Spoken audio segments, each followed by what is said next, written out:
Once you grasp this truth that I'm about to tell you, it'll set you free from religion. It'll set you free from parents and moms and family and governments and police, everybody. It'll set you free. And it's simply this: you are divine.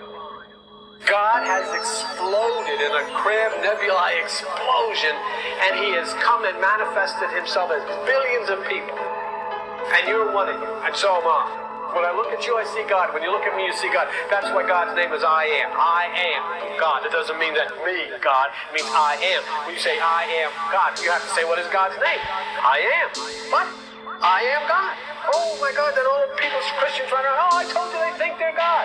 I don't think anything on the side. No, Jesus Christ said, the scripture says you are God, and the scripture cannot be broken. So he said it. Yeah, like I'm not third album. Peace, family. How you all doing? My name is Keisha. I'm the owner of Ascendant Astrology, and I am your astrology coach. Today, I'm going to be continuing my Moon Through the Signs series with the moon in Cancer. So, if you want to check out all my other astrology videos, be sure to do that. I also do tarot readings, weekly readings. I do tarot weekly readings. I do weekly astrology readings, and you can get a reading if that's something that you're interested in. All the information is in the description box below, or you can check out my website, and all my links are up here, over here. I don't know what side it's on, but it's up in there somewhere at the top of the page. Yeah, so the moon is happy in Cancer. The moon is ruled by Cancer, and it rules the fourth house. The moon represents your mind, your emotions, the way you think, the way how you behave, how you respond to situations. It's your emotional fulfillment, your home security. And the moon also represents your mother, and your emotions stem from how you had to survive in your home environment as a child, which can turn into patterns in our adult life. It's the subconscious mind. So this can affect how we express our emotions and how we connect with others in relationships. Again, Cancer rules home, family, parents, your lineage, roots, bloodline, ancestors, the past. This is like photos, reminiscing, house parties, get-togethers, family reunions, going down memory lane, stuff like that, and generational curses. But Cancer moon people, most people will think that they're crybabies and they're all emotional, woo woo in their feelings, and to an extent that is true. But really, Cancers are not as soft as contrary to popular belief. They're just not. They guard their surroundings, homes, and emotions. They can come off as arrogant, not talkative, but they're just protecting their feelings. But once they open up to you and they get to know you, you get to know the real them. They're natural givers, and they love taking care of others. But at a young age, they got their feelings hurt a lot from wearing their heart on their sleeves. And this kind of taught them a lesson. They learned through the trials and tribulations of that and kind of closed themselves off emotionally. Now, obviously, these things are going to resonate with you depending on what aspects you have to your moon and what house it's in. So keep that in mind as I go through this. But because a lot of this stems from the care and nurturing that you got from your mom, your mother may have been a housewife, very emotionally nourishing, supportive, very in tune with her emotions. And so Cancer moons tend to have very close relationships with their mom and strong emotional ties to their mom, which can affect their relationships because they tend to put their mothers first um, in their relationships, which can be obviously a red flag in a relationship. Um, these people are not good at hiding their feelings. They may cry a lot, you know, for no reason, for any reason, for small things, for big things. Again, it really does depend what house it's in and what other aspects they have to their moon. Um, but they can also get emotionally, they can easily get emotionally drained because they give so much, which can lead them to needing space. Or this could be like if their mom wasn't around, or their mom has like mood swings, because the moon um switches signs every 2 days or 2.5 days, right? And so they go through the most emotion swings. So anytime the moon changes a sign, they feel those things quite heavily and strongly. They're extremely in tune with the moon cycles.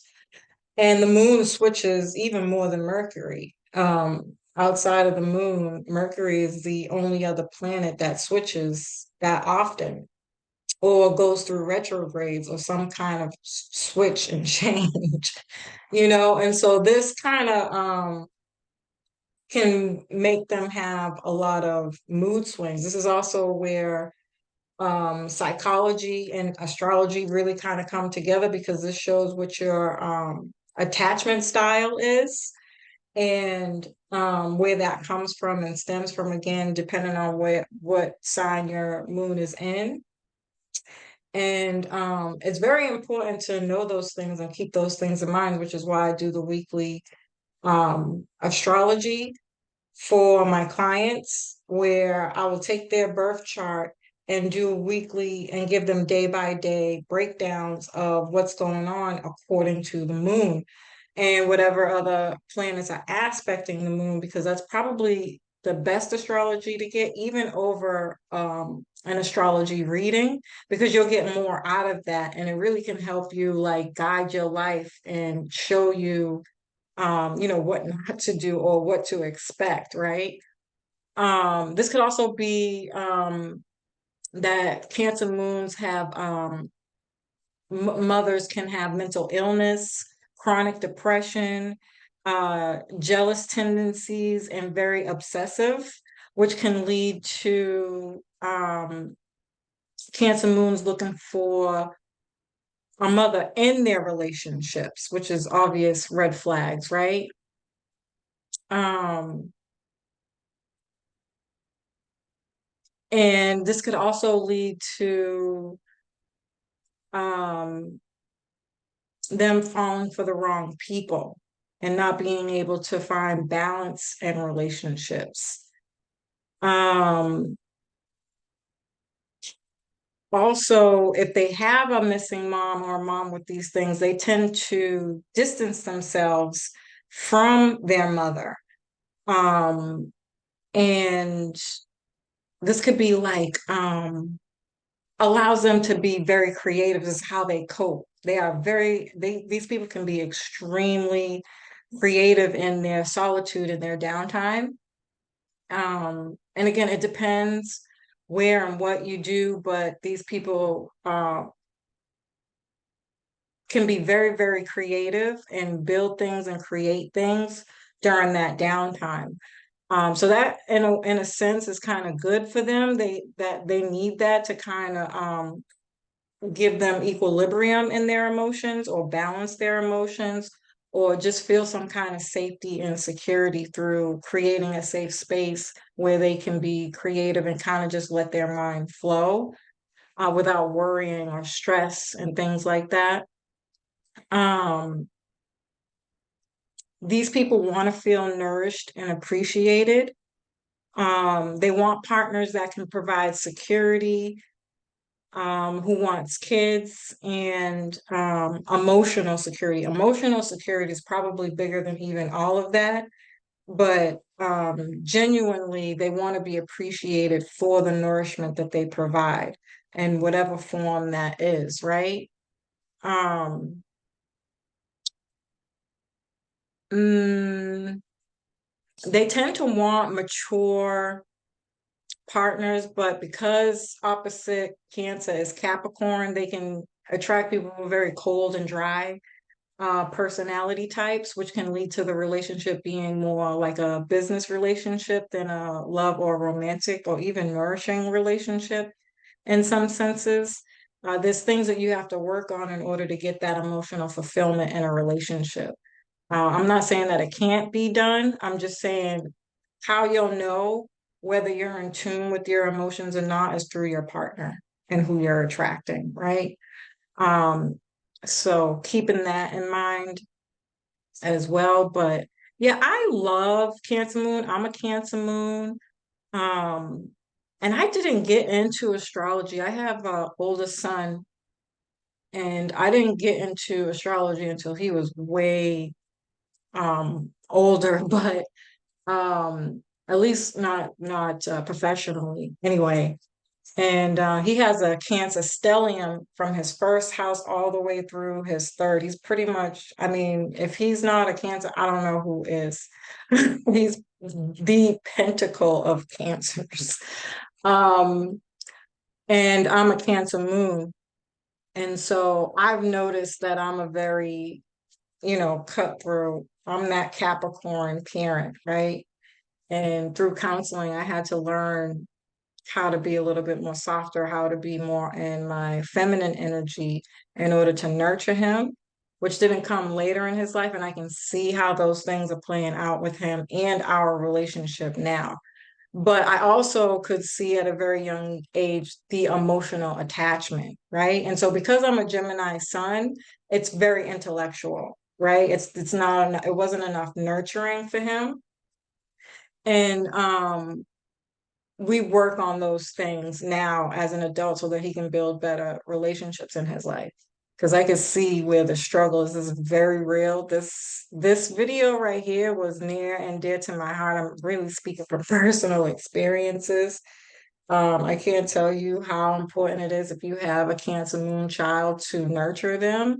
Even if it's not your specialty, you're going to have to find a way to do that for them because it really does affect when they get older how they communicate in their relationships when they get older.